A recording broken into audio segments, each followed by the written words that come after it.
Bom, pessoal, então, na aula de hoje, nós vamos começar, então, a falar sobre parafusos, tá? Que também é um elemento mecânico, né, conhecido como, que está dentro dessa disciplina de elementos de máquinas 1. E o parafuso, né, a gente pode dividir em dois grupos. Os parafusos fixadores, que são aqueles que vocês conhecem, qualquer um lugar que vocês olharem agora, vocês vão ver um parafuso, né? Seja para a mesa que vocês estão assistindo a aula, roteiro, qualquer lugar tem um parafuso, né? A vantagem dele é a fixação e a possível desmanchar alguma coisa, né? E fazer essa intercambiabilidade. Então, o parafuso ele é dividido em fixadores, né? Tô fazendo eu dividir, né? Em fixadores, que serve para fixação, e parafuso de potência, que serve para movimentar algo, né? A aula de hoje, então, ela vai ter conceitos iniciais de parafuso, que serve tanto para os parafusos de potência quanto para os parafusos fixadores, mas o grande conteúdo dessa aula são, então, os parafusos de potência, tá? Beleza. Então, as razões, então, para utilizar, né, parafusos fixadores não permanentes. Então, existem diversas vantagens, né, como a montagem em campo, né? Por exemplo, tu tá lá no meio do nada, tu não tem luz, não tem energia, tu consegue então fazer por uma montagem, desculpa, com parafusos, né? Acaba tornando mais fácil numa montagem em campo, por exemplo. Uma grande vantagem é a desmontagem, né? Que, por exemplo, união permanente, né, que são soldagens, por exemplo, não é difícil. Não é que não dá para desmontar, dá para desmontar. Só que tu vai estragar a peça, tu vai ter um trabalho muito grande, né, para fazer isso. Outra razão importante é a manutenção, né? Vocês, por ter essa intercambiabilidade, a manutenção ela é mais fácil e ajustes, né?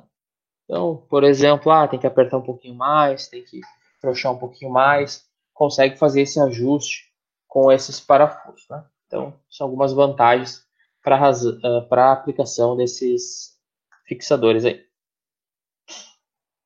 Então, todos vocês conhecem, já viu algum tipo de parafuso. O parafuso, ele tem, então, um formato muito simples, né? Como eu disse, todos vocês conhecem. E a gente tem algumas características que temos que saber, então, algumas definições sobre parafuso. Bom, o que é o passo? É a distância entre roscas adjacentes. Por exemplo, aqui, ó, nós temos aqui passo, P. Temos duas cristas que a gente chama, né, que são essas partes superiores da rosca. Temos duas cristas. Um intervalo, então, entre duas cristas, me fugiu a palavra, conseguintes não, consequentes não, duas cristas vizinhas, chamamos assim, essa distância é o passo, tá? Então, esse passo ele pode ser em fios por polegada, o número de fios, número de cristas aqui, né, por polegada, ou fios por milímetro, tá? Então, são os tipos da unidade, digamos assim, do passo. O diâmetro maior é o diâmetro maior da rosca do parafuso, né? Então, pega com o paquímetro lá, mede o externo do parafuso, esse é o diâmetro maior. O diâmetro menor é o diâmetro da raiz da rosca, né? Que é, então, a menor distância deste parafuso, né? Então, na pontinha aqui, que a gente chama de crista, e aqui a gente chama de vale, né? Então, nesses vales, a distância entre esse vale é o diâmetro menor. O diâmetro primitivo, também conhecido como diâmetro pitch, diametral pitch em inglês, é um valor intermediário entre o diâmetro maior e o diâmetro menor, tá? Ele, então, é um diâmetro teórico entre os diâmetros maior e menor, onde dente e folga têm a mesma largura.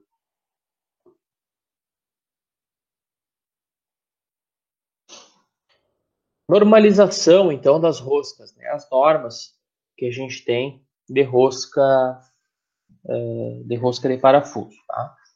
Então, basicamente, existem várias, né? Existem várias normas, mas as que a gente mais utiliza aqui no Brasil são duas, né? A norma americana, né? E o sistema americano e o sistema métrico. Bom, então o padrão de rosca nacional americano, né? Define a geometria básica da rosca para uniformidade e intercambiabilidade. Os americanos, então, eles fizeram uma norma lá para o padrão deles, né? Para promover, então, uniformidade e intercambiabilidade. Não importa se eu compro de marca X ou marca Y, elas terão as mesmas dimensões, os mesmos critérios para poder, então, trocar tranquilamente essas roscas, portas, parafusos. Existem, então, duas normas mais comuns no Brasil, que são utilizadas no Brasil. A American National Treat, né, que é a norma americana, que é o N para a rosca normal e o NR para maior raio de raiz para aplicações de fadiga. Então existem dois estilos de rosca: a rosca normal e a rosca UNR, porque se vocês observarem, né, a rosca, o vale dela é um concentrador de tensão, né? Então, para a fadiga não é legal isso aqui. Então, existe a UNR, digamos, que ela é arredondada embaixo, né? Então, tem uma norma específica para esse tipo de rosca. No Brasil, a gente utiliza muito as roscas métricas, né? Que são da norma ISO, né? E que a BNT utiliza, da série M para rosca normal e da série MJ para maior raio de raiz, tá? Que é para aplicação em fadiga também. Então a gente tem essas duas classificações, a americana e a da ISO, que é a rosca métrica. Essas aí que a gente mais frequentemente trabalha durante a nossa vida profissional. Bom,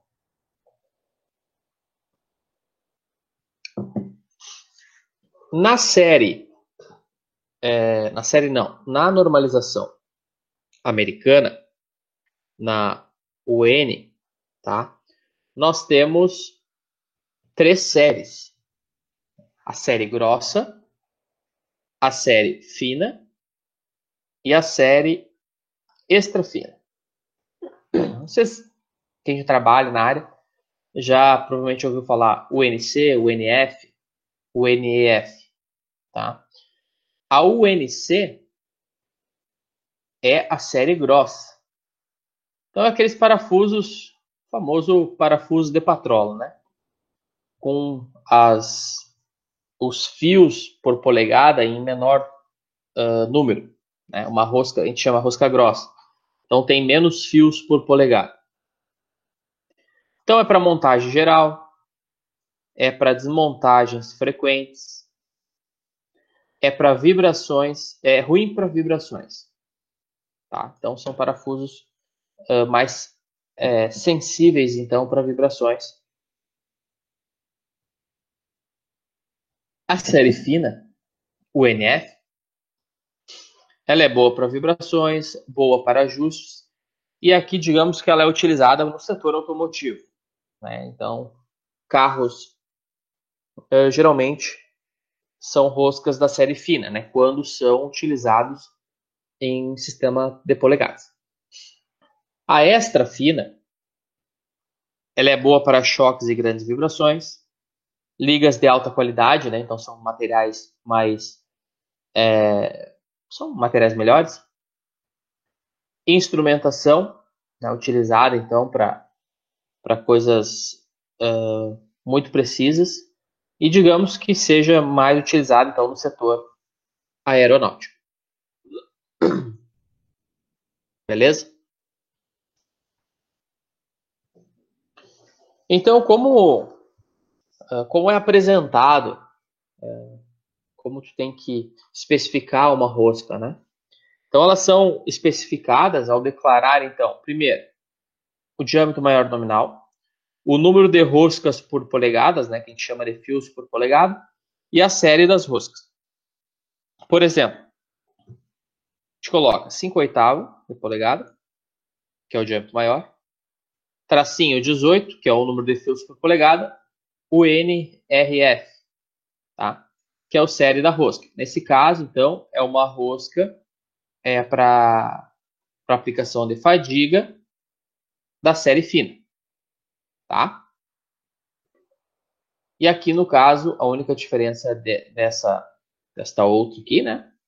É que aqui está 0,625 polegadas. Se é polegadas, teria que ser ponto. Eu que escrevi errado aqui. Tá? Então, essa é como tu vai vai especificar, né?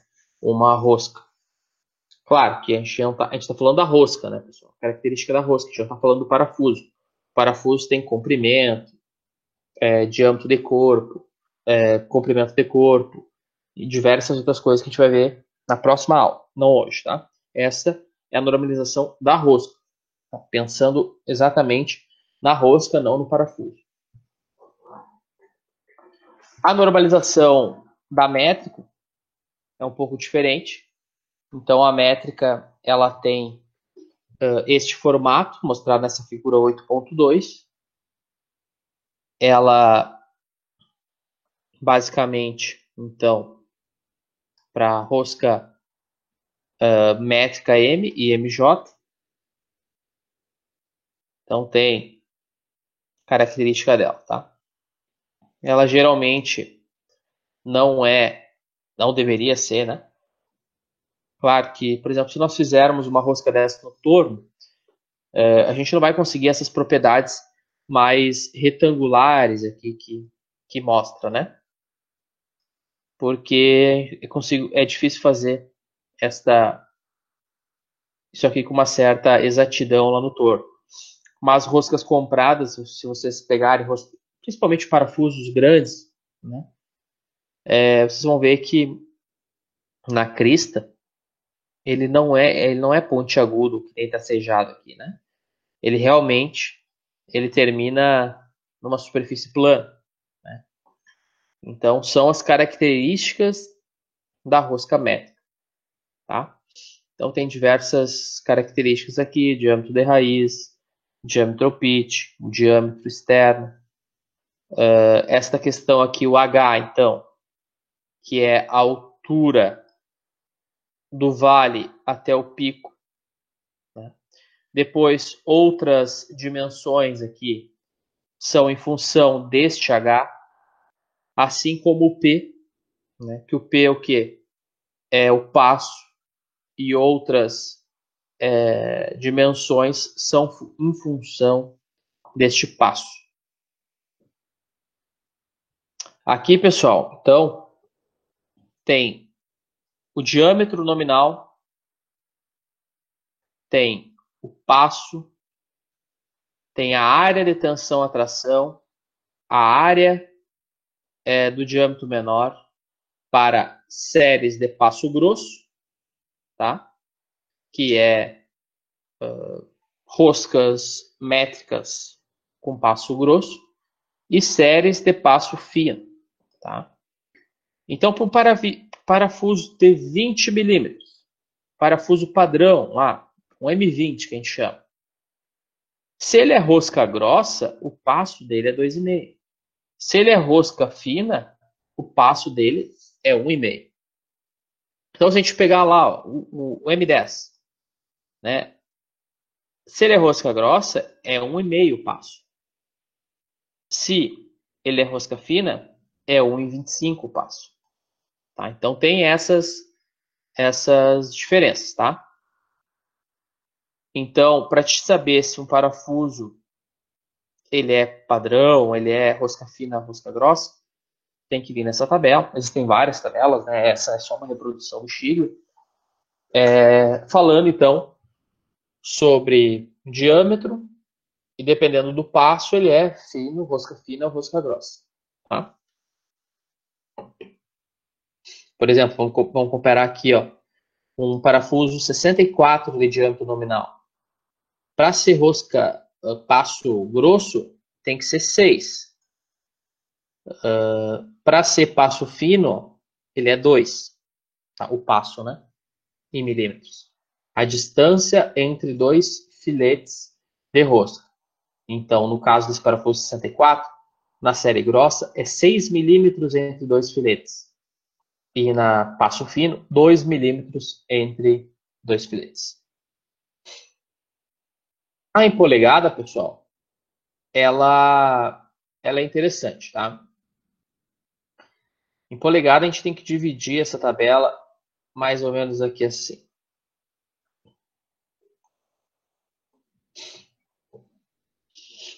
Existe duas designações diferentes de tamanho para polegadas, tá?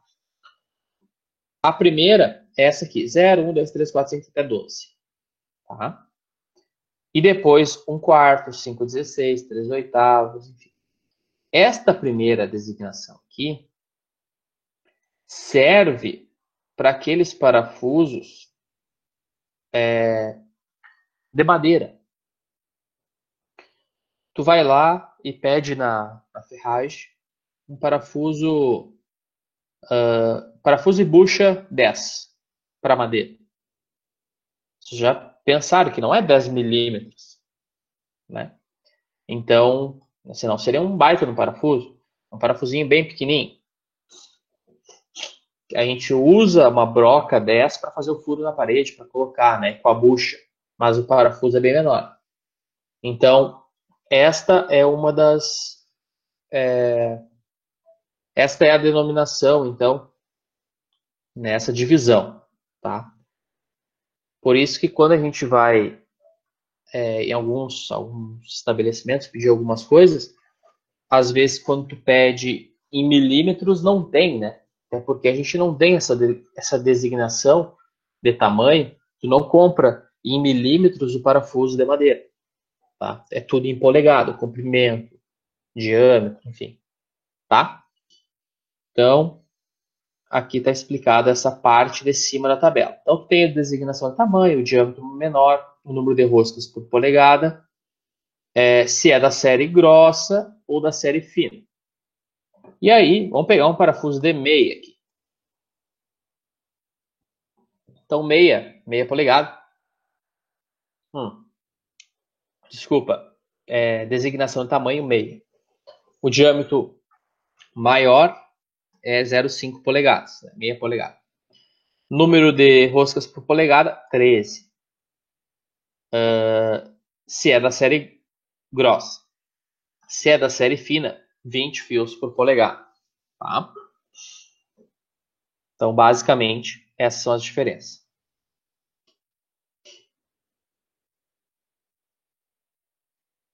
Tudo certo? Então, vamos adiante.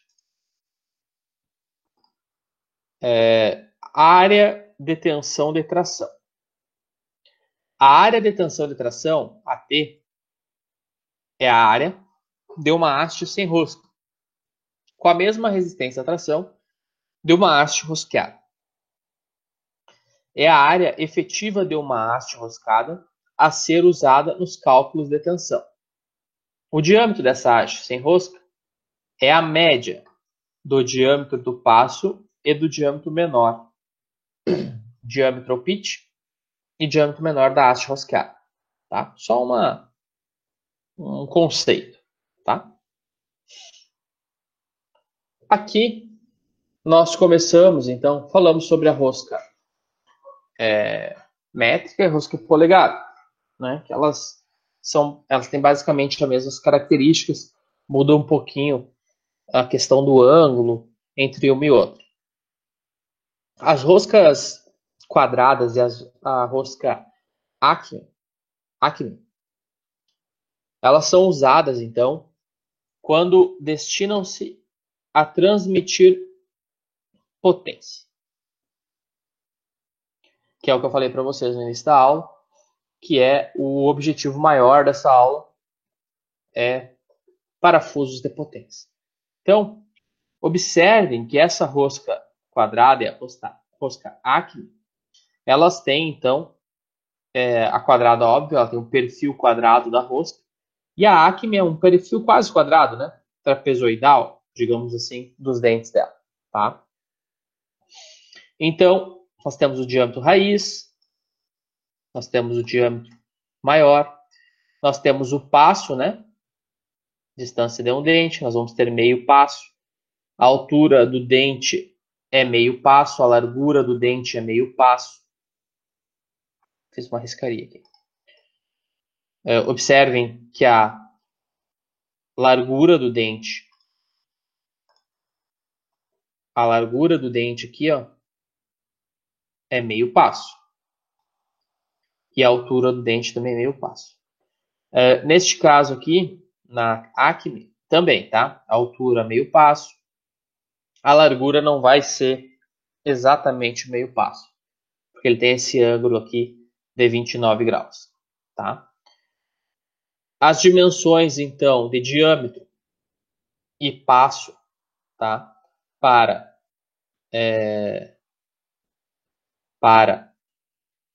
a linha Acme são mostradas nessa tabela aqui. Então, uma rosca de diâmetro de 1 polegada, o passo vai ser 1/5, tá?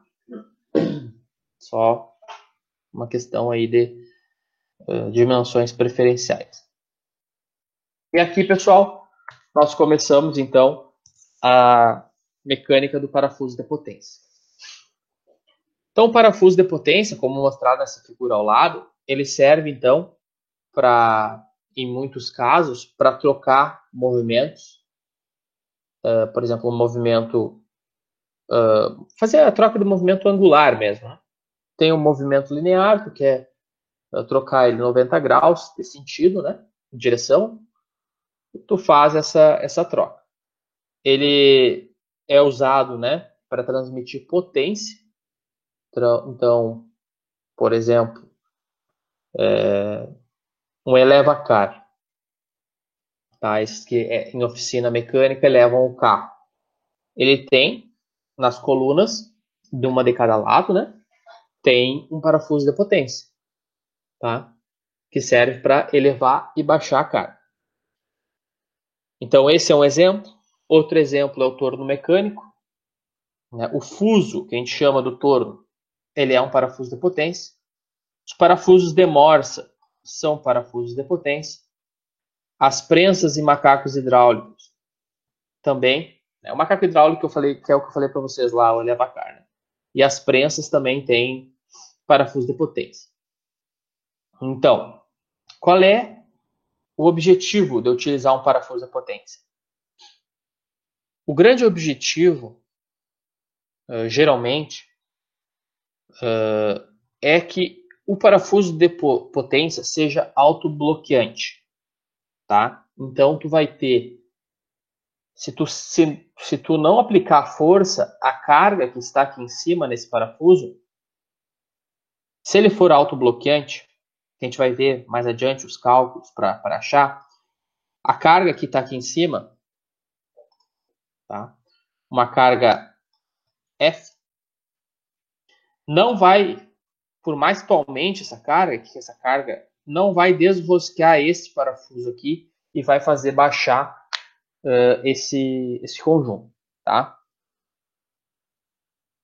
Geralmente, em parafusos de potência, você busca isso. Utiliza esse parafuso de potência, geralmente para buscar esta aplicação. Então, pessoal, existem, para chegarmos, então, nas fórmulas do parafuso de potência, qual torque é necessário para elevar tal carga, qual é a força necessária máxima para ser aplicada para que esse parafuso seja autobloqueante, se esse parafuso é autobloqueante ou não, né, qual a eficiência desse parafuso, enfim, diversas situações que a gente tem que responder. A gente precisa, então, entender melhor este mecanismo desse parafuso. Então, qual é o nosso objetivo maior?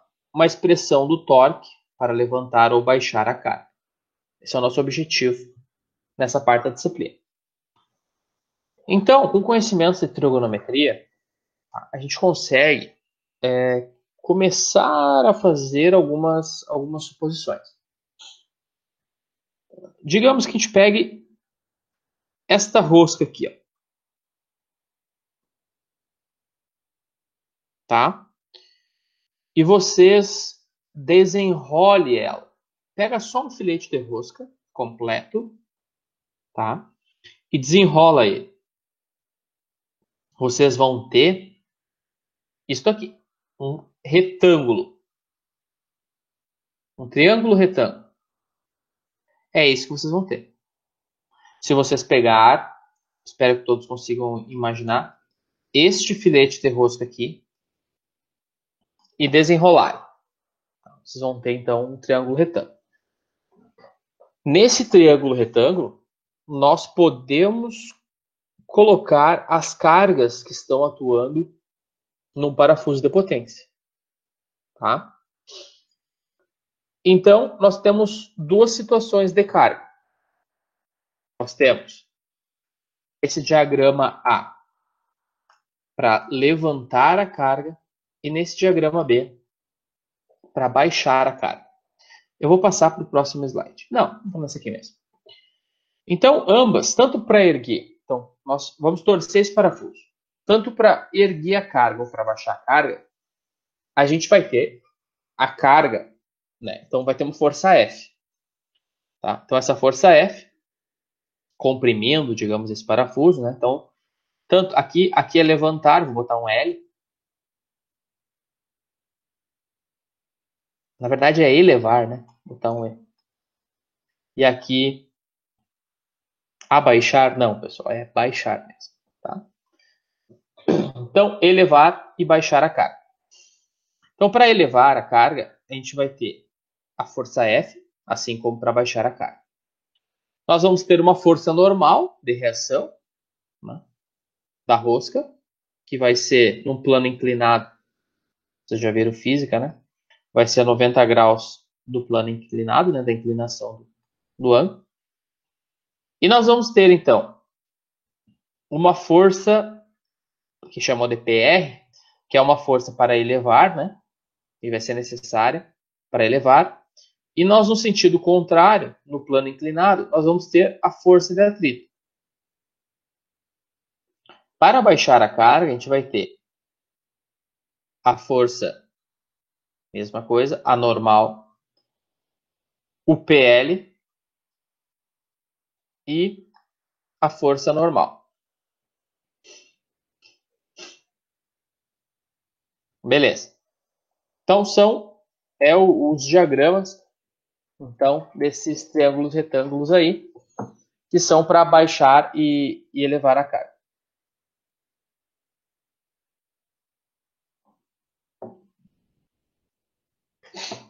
O que é mais fácil? Fácil. Elevar a carga ou baixar a carga? A resposta é baixar a carga. para baixo todo santo ajuda.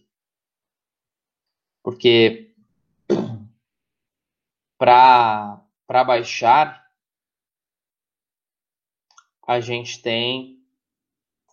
vai ser necessário um torque bem menor, por causa das magnitudes dessas forças, dessas componentes de atrito, dessa normal. Tá?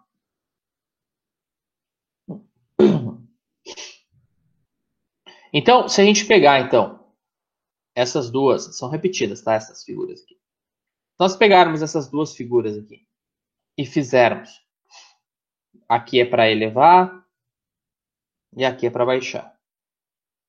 Fizermos o somatório das forças em x e o somatório das forças em y, somatório das forças em x, tá? No plano horizontal aqui.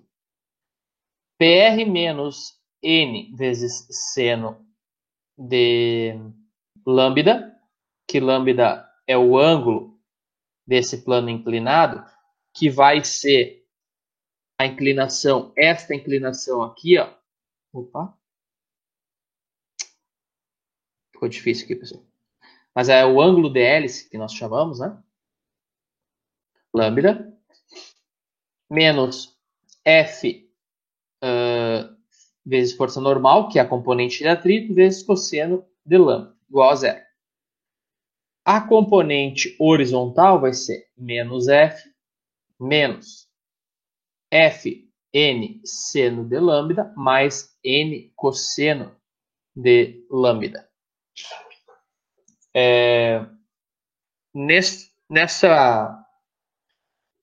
Então, temos a decomposição nos dois eixos, né? Em x e y, para levantar a carga. Para elevar a carga. Para baixar a carga, a gente vai ter também mesma decomposição. Menos PL, menos N seno de lambda, mais Fn cosseno de lambda, igual a zero. E no y, menos F mais Fn seno de lambda, mais N cosseno de lambda, igual a zero. Beleza.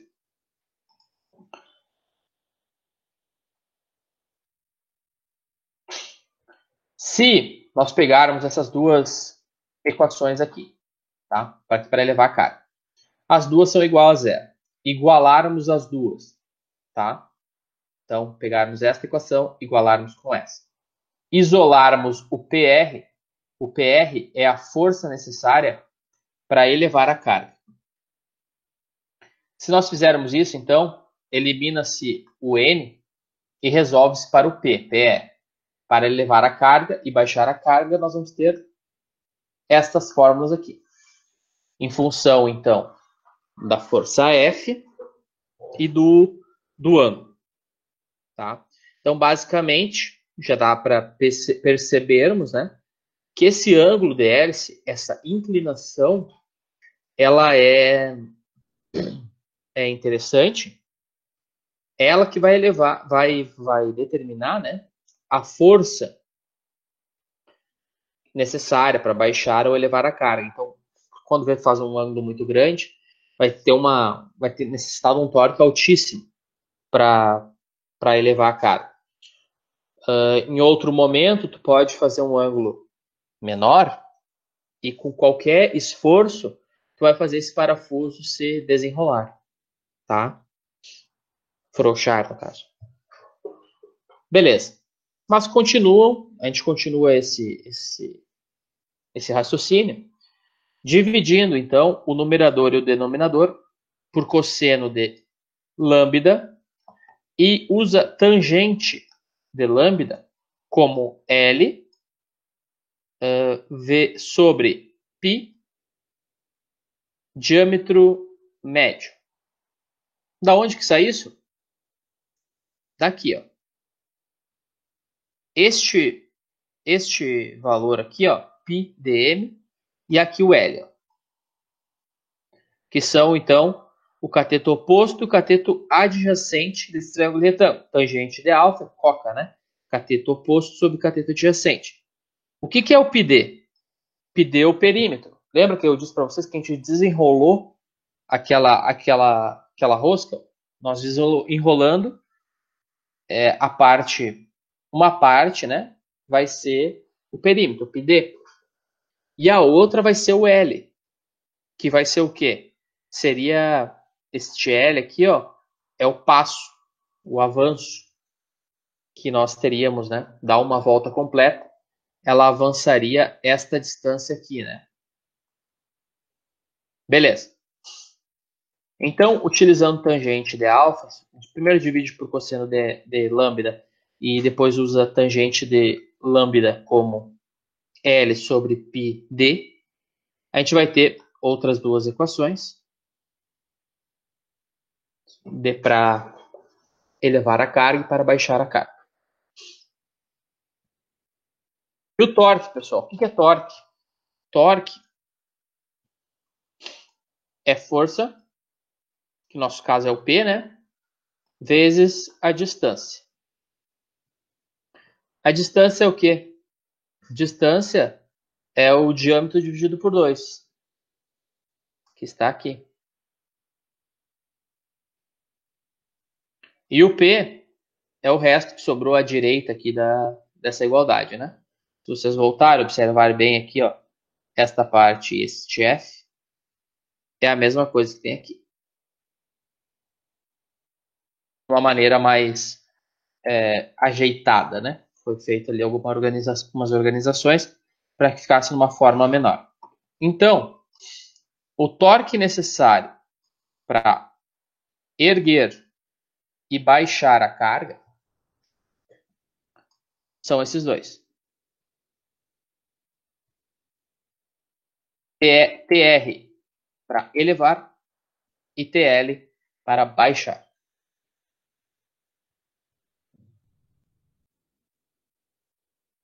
Tá?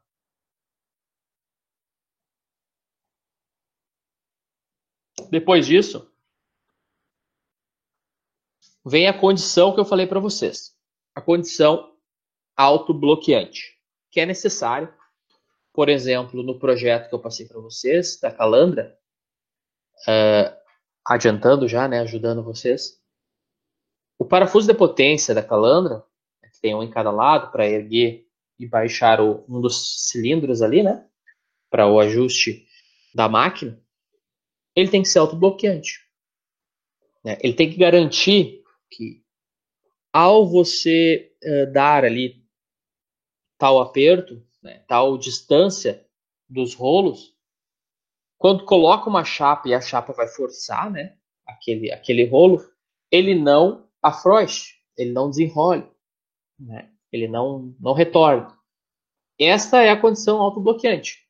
Assim como essa condição autobloqueante tem que ser necessária para elevar carro, né, na oficina. O cara está ali fazendo a manutenção, trocando o óleo do carro, o carro está a 2 metros de altura, acima, tá ali 30 centímetros acima da sua cabeça, 20 centímetros, e do nada falta luz, sei lá, se fosse alguma outra coisa. E sei lá, tem alguma trava, esqueceu de botar a trava, o carro ia desrosquear aquele parafuso em cima da tua cabeça. Né? Não é o necessário, né? Não é o que a gente pretende. Então, só com essa condição autobloqueante, a gente, só com uma questão de geometria da peça, uma condição de desenho da peça, a gente consegue garantir que ele não vai se movimentar, a carga não vai baixar sozinho. Para isso, pessoal, a componente do torque para baixar a carga, deixa eu só deixar aqui, que é essa equação aqui. Olha só, nós temos duas equações aqui. A equação 8.1 é para elevar e essa para baixar. É só repetir ela aqui, tá? Nesse slide. Então, se o torque de abaixamento, o torque necessário para baixar a carga, for negativo, a carga baixará, fazendo com que o parafuso gire sem nenhum esforço interno. Então, tem um carro lá em cima do elevacar, faltou energia, estou inventando uma historinha aqui. Se esse TL, se esse torque for negativo, tirou a energia, tirou a trava, o parafuso vai desrosquear. Sem nenhum esforço externo, a não ser lá, claro, o peso do carro que já estava no elevacar, né? Se esse torque, esse TL, tá, for positivo, o parafuso será travado automaticamente. Beleza? A condição autobloqueante é que é de, né, π, né, F, coeficiente de fricção, D, diâmetro médio, tem que ser maior, tá, que o passo, o avanço, o I. Note-se, né, que a gente já falou nisso, que o I sobre π dm é igual a tangente, né? Lembra lá do retângulo, triângulo retângulo. Aqui era o πd, né? E aqui era o I. Tangente disso aqui tá aqui, ó. Tangente disso aqui é o I sobre πdn. Se nós substituirmos, então, esta condição aqui nessa equação, nessa condição autobloqueante, a gente vai ver que a condição de travamento automático nada mais é do que o coeficiente de fricção, coeficiente de atrito, ele tem que ser maior do que a tangente do ângulo de hélice. Então, F, ficou horrível esse meu desenho, F tem que ser maior do que esta tangente desse ângulo. Essa é a condição de autotravamento. Na morsa, pessoal, lá, vocês quando apertam alguma coisa, vocês não querem que a morsa solte. Então ela tem que ser autobloqueante. O torno, fuso do torno, vocês colocaram lá numa determinada posição e vão pressionar a ferramenta contra a peça. Se o torno não for autobloqueante, tu vai pressionar, né? É claro que a peça que está ali no torno faz uma resistência contra a ferramenta e o parafuso vai se desenrolar, né? Se ele não fosse autobloqueante. Sendo autobloqueante, ele segura, né? Ele tem essa condição.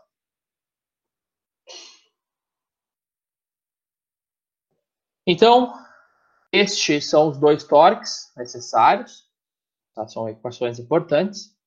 Então, vamos falar sobre elas aqui só. Ela depende da força, do diâmetro médio dividido por 2, do L, que é o passo, mais o coeficiente de fricção, o π, o diâmetro. Basicamente, são esses fatores que precisam do torque para erguer e baixar a carga.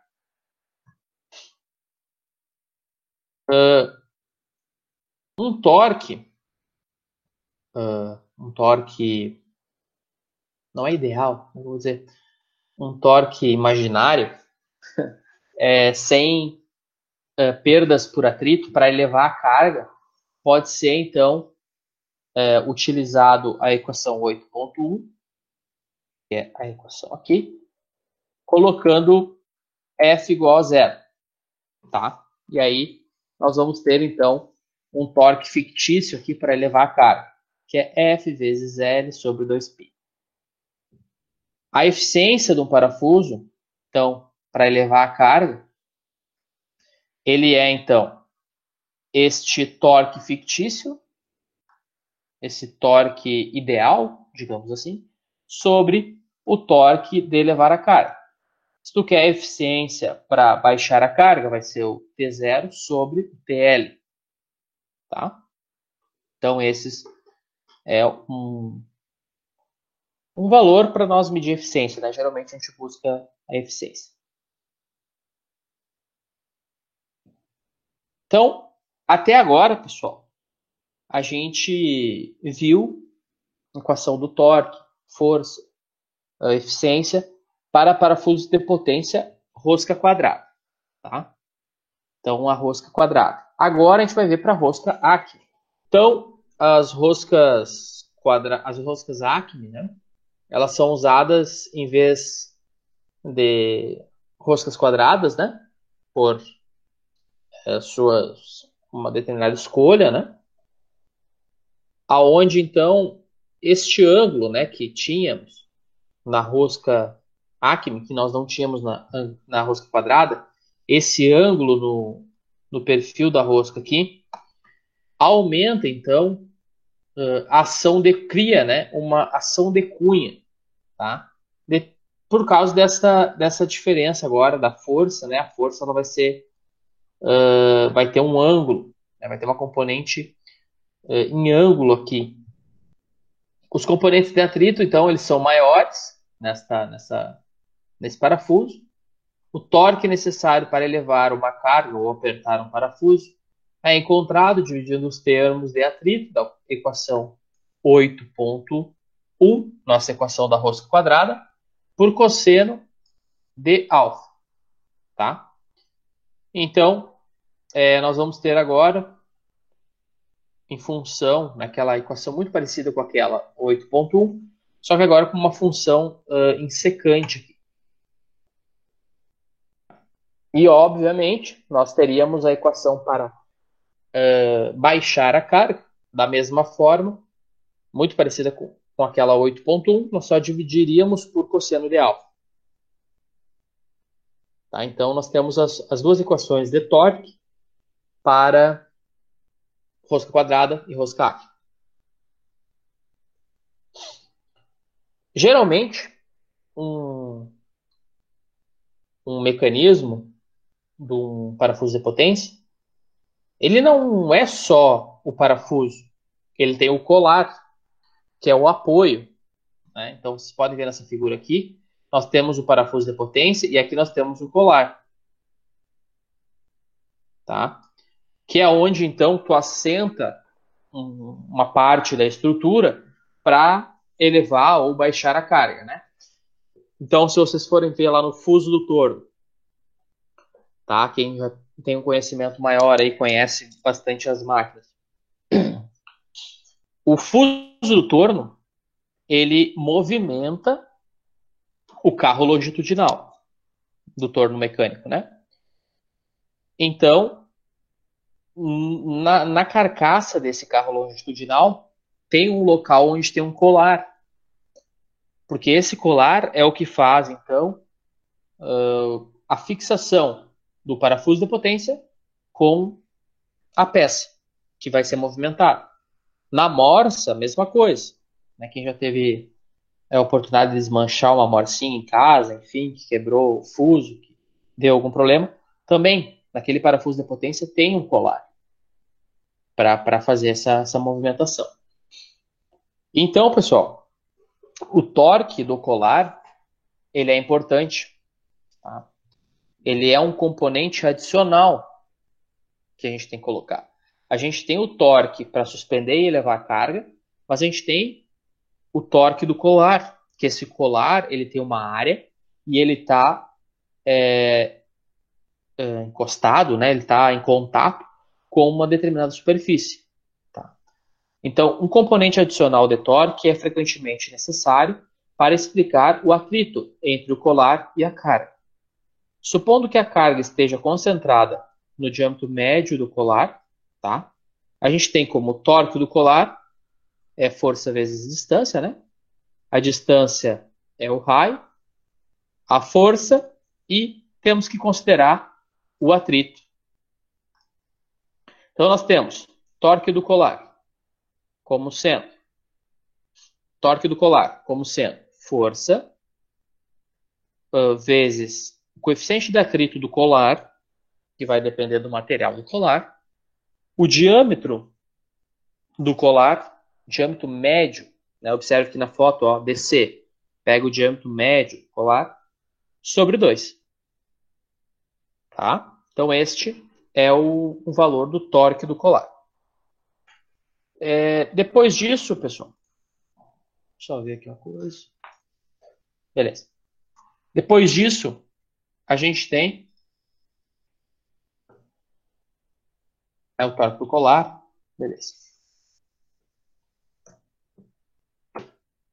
Então, antes de nós entrar nessa parte, então, para finalizar a parte de torque do colar, nós temos, de torque, desculpa, o torque do parafuso e o torque do colar.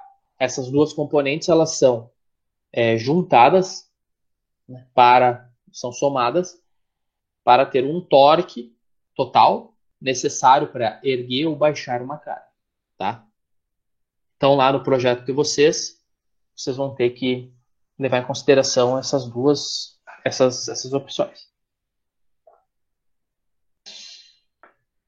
Agora, pessoal, a gente fala de uma parte mais específica do parafuso de potência, que são as tensões, tá? Tensão em parafuso de potência. Beleza. Primeiro, não vamos falar sobre a tensão na rosca propriamente dita. Vamos falar da tensão no corpo do parafuso. A tensão nominal máxima desse cisalhamento em torção do corpo do parafuso é, então, tensão de cisalhamento 16T sobre π dr. dr é diâmetro da raiz, que é o diâmetro do corpo, né, realmente do parafuso, elevado ao cubo. A tensão axial no corpo do parafuso, ela é força sobre área, né? 4F πdr ao quadrado. Πd diâmetro do raiz de novo, né? Beleza, então essas são as tensões no corpo do parafuso. Não estamos considerando, neste momento, por enquanto, né, os esforços nos filetes das roscas, né? Que são muito importantes. Então, só no corpo do parafuso. Agora sim, nós temos que considerar outras componentes, e todas essas componentes elas vão ser utilizadas para que, aplicando a equação de von Mises, nós tenhamos um relato completo da tensão neste parafuso e consequentemente, nas roscas também. A tensão e flexão da rosca, né? Então, nós temos essa força ela está deslocada do centro, então ela vai ter uma flexão nesse dente de rosca aqui. Menos F, que é essa força aqui, sobre π dNt sobre P2. P2 é o quê? É esta distância aqui, tá? O NT é o número de roscas engajadas. Tu pode ter uma rosca engajada, pode ter 2, 3, 4 roscas engajadas. Engajadas aonde? No suporte. Então, tu vai ter uma rosca e tu vai ter uma porca, desculpa, não suporte, uma porca. Então, tu vai ter 3 roscas engajadas na porca, para botar NT igual a 3, tá?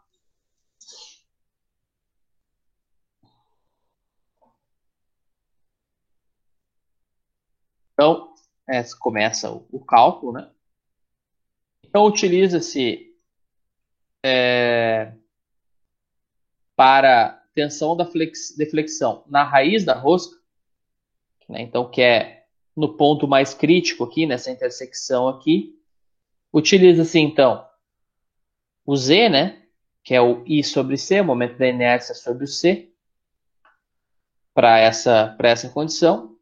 O momento ele é força vezes distância. Então, é F vezes P na quarta, né? Que é metade de P sobre 2, né? P quartos. Então, é esse momento aqui. E aí nós vamos ter, então, esta equação para tensão de flexão em raiz de rosca, 6F sobre πdr NTP, tá? Essa equação aqui foi só o start, né? Esta é a equação importante, então, para a tensão de flexão na raiz da rosca.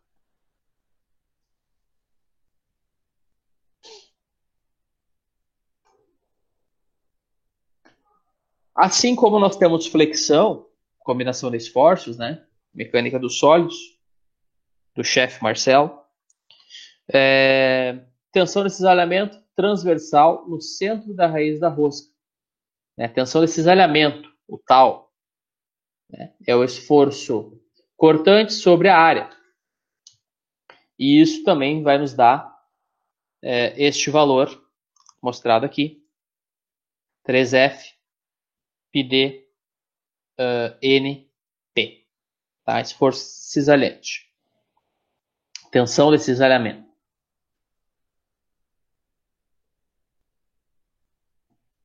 Para que a gente tenha, então, superposição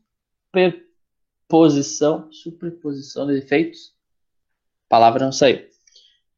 Sobreposição de efeitos, nós temos que, então, fazer von Mises, considerar todos os elementos de tensão desse parafuso de potência. Então, a gente vai ter plano X, Y e Z, e nós vamos ter as componentes para tensões normais, né, que são tensão de flexão e tensão força normal, né, e tensão de flexão, são componentes normais, e cisalhamento, no nosso caso, vai ser o esforço cortante lá. Desculpa, vai ser o torque, tá? O torque, devido à torção. Então, essas mostradas aqui, né? Todas essas componentes, algumas são zero, né? Devido a não terem forças nos outros planos, né? E von Mises, a equação de von Mises está aqui colocada, né? Equação 5.14, aonde a gente tem todas essas componentes, as que a gente não tem é zero, né? E aí a gente consegue calcular, então, uma tensão média, né? Digamos assim. Não é exatamente a tensão média que von Mises calcula, né? Uma tensão... fugiu a palavra agora.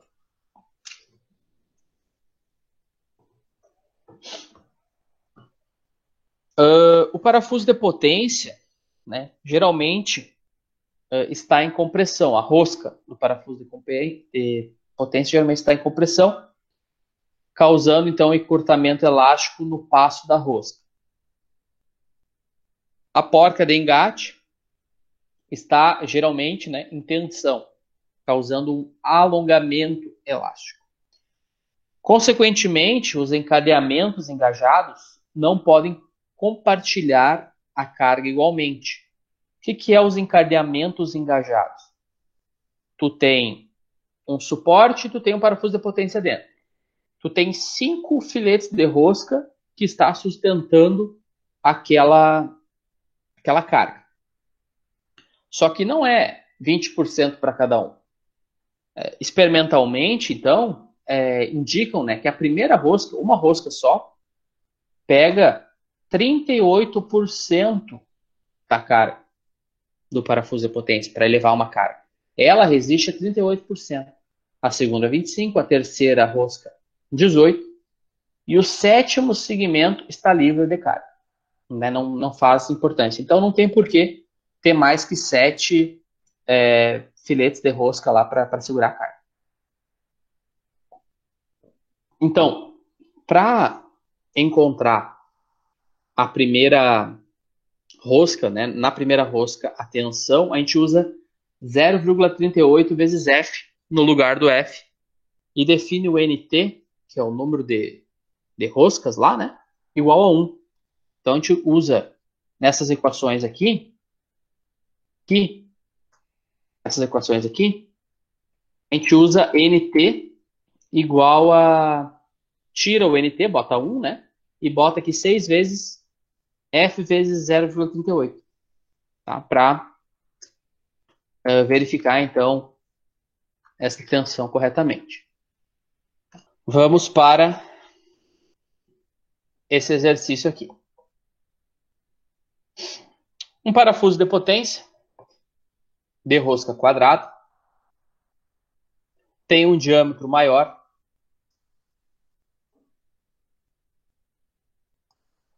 rosca quadrada tem um diâmetro maior de 32 e um passo de 4 milímetros com roscas duplas. Olha só que interessante.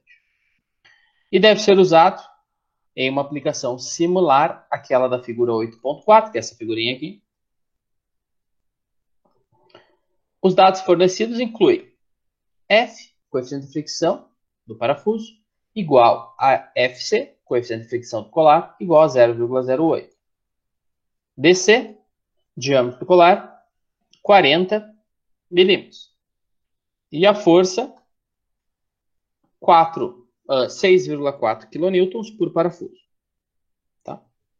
Então, nós temos um parafuso com um colar. Igual esse mostrado aqui nessa foto aqui. Só que essa relação do diâmetro do parafuso com o colar é menor, né? Porque é 32 e 40 o colar.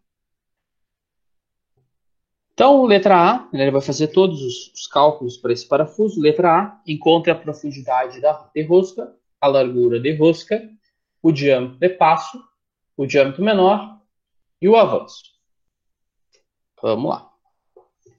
Então, lembrando como é uma rosca quadrada,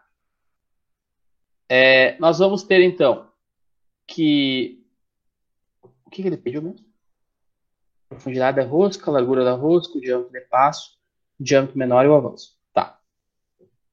O que é a profundidade que ele quer? Profundidade é o passo dividido por 2. Ele nem coloca aqui, né? A profundidade e a largura são as mesmas, igual a 2. A metade do passo, ou seja, 2. Porque o passo era 4 milímetros. Então, 4 dividido por 2 vai dar a largura e vai dar a altura desse filete de rosca. Ótimo. Depois, o diâmetro médio, ele é o quê? É o diâmetro do parafuso, que é 32, menos uma altura de filete, que é passo dividido por 2, né, que é 2 milímetros, que é 4 dividido por 2. Logo, o diâmetro médio, 30 milímetros. O diâmetro de raiz é o diâmetro do parafuso, os 32, dividido por menos um passo, que é 32 menos 4, que é igual a 28. O L, pessoal, que é o avanço, ele é igual a N vezes P.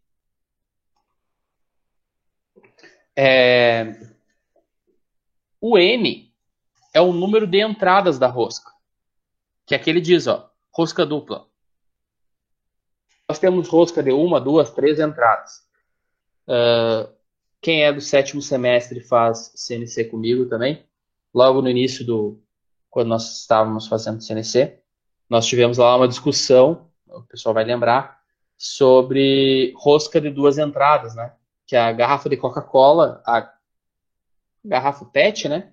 Ela é uma rosca de 2 entradas. 2 ou mais, né? Depende da garrafa de cerveja, aqui é de abrir, né? Para ser mais rápido o rosquear e o desrosquear, tá? Então, o L, ele depende, então, que é o avanço, ele depende do passo e do número de entradas, tá? Então, duas entradas, o passo 4, rosca 8 milímetros. Letra A, ok. Então, check aqui.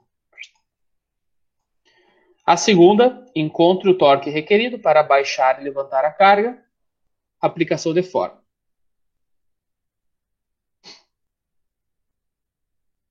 O que é o torque total, vou botar assim? É o TR mais o torque do colar. Não podemos esquecer o torque do colar, tá? Então, o torque total para elevar a carga, ele vai ser o quê? A componente do torque do parafuso, que é esta aqui, mais a componente do colar, que está aqui. Então, nós temos duas componentes diferentes aqui. Força, 6,4 kN. Diâmetro médio, 30, dividido por 2. Passo, 8, mais π vezes F, coeficiente de fricção do parafuso, 0,08. Diâmetro médio, 30. π. Diâmetro médio, 30, menos 0,08, fator de fricção, vezes o L, mais carga, 6,4, força, né? Mais o coeficiente de atrito do colar, que é o mesmo, 0,08, vezes diâmetro do colar, 40, sobre 2. Isso vai dar uma componente de 15,96, que é devido ao torque, o torque necessário para elevar a carga com parafuso. E vai ter uma componente de 10 Nm, que é para vencer a resistência lá do colar, né? O atrito que tem o colar, a força, né? Então, 26,18 no total para elevar a carga. Então, elevar 26,18. Para baixar a carga, aplica-se a equação correspondente, né? Muito parecida com isso.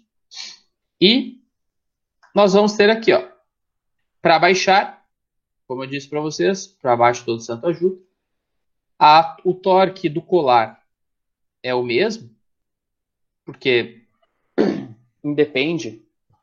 só depende do diâmetro, da força e do atrito, que é o mesmo, né? Para todos. Então, a componente do colar é a mesma. Já a componente para baixar a carga, ela tem uma diferença, a fórmula é diferente. E deu até, ó, se vocês observarem, esse valor aqui, ó, deu negativo. Se não tivesse colar, o que aconteceria? Um torque para baixar a carga negativo. Esse parafuso, ele não sustentaria essa carga baixaria, tá? Então, essa é uma das coisas que a gente pode ver aqui. Aqui vai estar um comentário neste texto bonito aqui, ó. O sinal de menos no primeiro termo indica que o parafuso sozinho não é autobloqueante e giraria sob a ação da carga, exceto pelo fato de que a fricção do colar está presente e também tem que ser superada. Assim, o torque requerido para girar o parafuso com a carga menor que o necessário para superar a fricção do colar sozinho. Beleza, vamos voltar lá. Aqui, cheque. Esse segundo. Encontrar a eficiência durante a elevação. Eficiência é o T0 sobre o TR. Eficiência T0 sobre TR. T0 é isso aqui, né? É o caso perfeito, sem atrito. E o R está aqui. Então, a gente vai ter força, o passo, 2π, vezes o torque para elevar a carga. Tá? Isso vai nos dar 0,311. Então, a eficiência deste parafuso é aproximadamente 31%.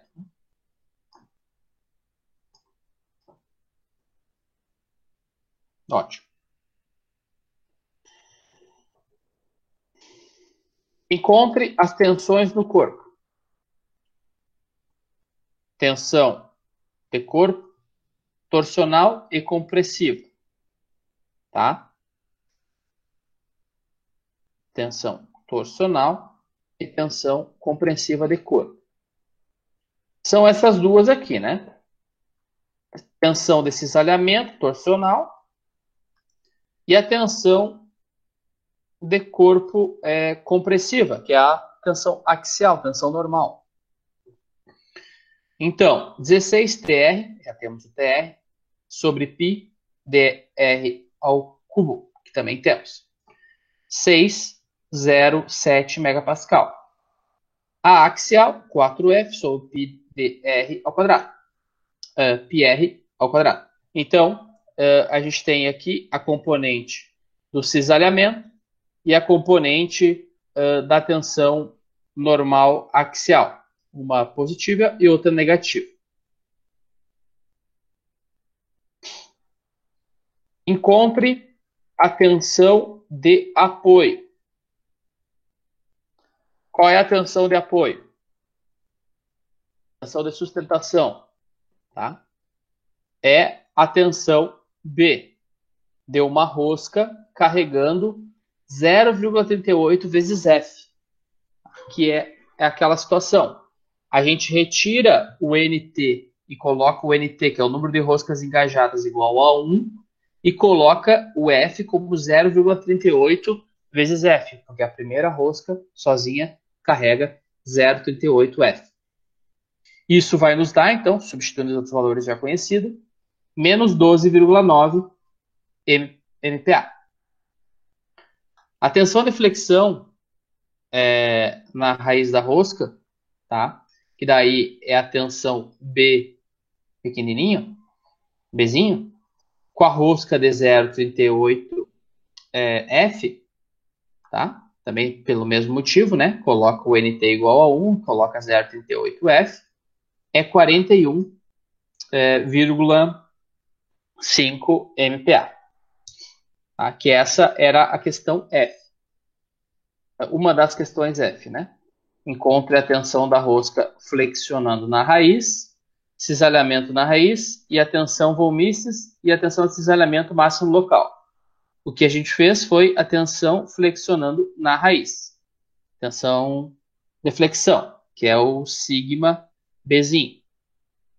Agora, então F aqui, né? Esse aqui, o sigma Bzinho, é a tensão de flexão na raiz da rosca.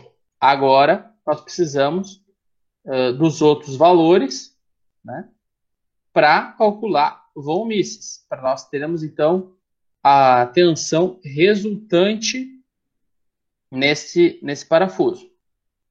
Então, a gente vai ter os valores de cisalhamento 6,07, já calculamos anteriormente.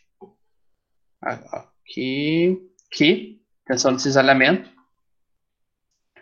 A tensão normal axial, menos 10,39, também está aqui. E aqui nós acabamos de calcular, que é a tensão de fricção na raiz, 41,5. Está aqui. Essas três componentes, colocadas na equação de von Mises, vão dar, então, a resultante 48,7. Outra coisa que pode ser feita, né? Outra maneira de se resolver isso aqui. Aqui tá certo, poderia acabar o exercício aqui. Outra maneira é você determinar as tensões principais, depois usar a equação 5.12 para encontrar a tensão de von Mises. Isso é útil quando se avalia o cisalhamento máximo. As tensões principais podem ser encontradas por meio da equação 3.15, contudo, esboça um elemento de tensão, e note que não existe tensões de cisalhamento na face X. Isso significa que tensão X é a tensão principal. As tensões remanescentes podem ser transformadas usando a equação da tensão plana, equação 3.13, que é esta equação aqui, e vamos achar, então, essas duas componentes, 2,79 e menos 13,18.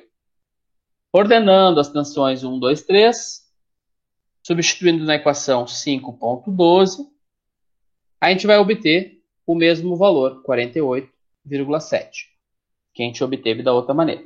Eu, particularmente, acho menos difícil fazer da outra maneira que foi feita, né? Digamos que só utiliza a equação de von Mises e as outras componentes são calculadas mais facilmente, não precisa ter um conhecimento adicional muito grande. É mais simples. A tensão de cisalhamento máxima, né? Ela é tensão 1 menos a tensão 2 dividido por 2, né? Que vai dar 27,5. Tá? Se a gente não era pedido nesse exercício, a tensão máxima, cisalhamento máximo, mas ele, nesta outra maneira, ele acabou fazendo. Então, aqui a gente tem a pressão de suporte no parafuso, tá? Uma tabela, vai ser utilizada mais adiante. Não, mais adiante não. Vai ser utilizada, né? Os valores de pressão que tu pode colocar no parafuso para que não quebre, né? De acordo com o material do parafuso e o material da porca. E a velocidade que ele vai ser utilizado. Então, é importante, são critérios que devem ser verificados.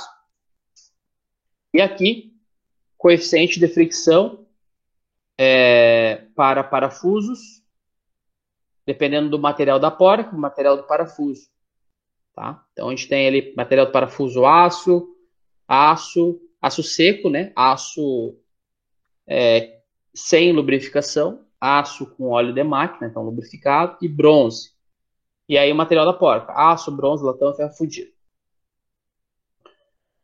E aí tem uma faixa, então, de coeficiente de fricção, faixa máxima, faixa mínima.